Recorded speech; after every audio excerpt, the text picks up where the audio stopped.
puntual Aizamandi, que siempre llega el primero a todo sitio y tiene que estar a las 9, estar a las 8 desayunando ya y metido en el gimnasio.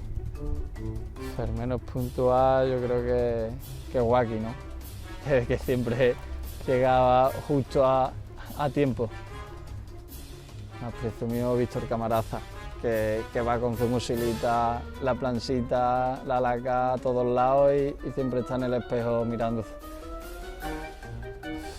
Que más tarda, yo creo que Sergio León, que siempre esas 2 horas en la ducha, se lava, vamos, de arriba abajo, se jabona, luego está con el secador, el flequillo ese que tiene, y yo creo que es el que más tarda. Bueno, hay unos cuantos que tienen manía, ¿no? Yo creo que el más maniático creo que es Riza Durmici, que tiene unas cuantas manías antes de salir al campo y siempre se pone y no podemos molestarlo porque está con sus manías y no podemos molestarlo.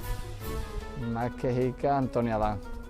Antonio Adán siempre se queja por todo, aunque no lleve razón se tiene que quejar, da igual lo que sea. El que más se pica, Budebú. Budebú en los entrenamientos tiene que ganar sí o sí y si hay algo mal o Eder que pita un fuera de juego y no es, se cabrea, siempre está picado. El más pesado, Rafa Navarro, entrenando el más pesado, no te deja respirar, está todo el día encima tuya con las manos, las piernas y encima lo tengo al lado de la taquilla, puede ser el más pesado. Más empanado, Antonio Barragán. Barragán llega dormido. Ese se le pega la sábana todos los días. Llega a última hora y con los ojos cerrados todavía. El más serio. Que este año es difícil porque hay poca gente seria, pero el más serio, ¿qué te diría yo? Javi García. Javi García, tipo serio que se le respeta.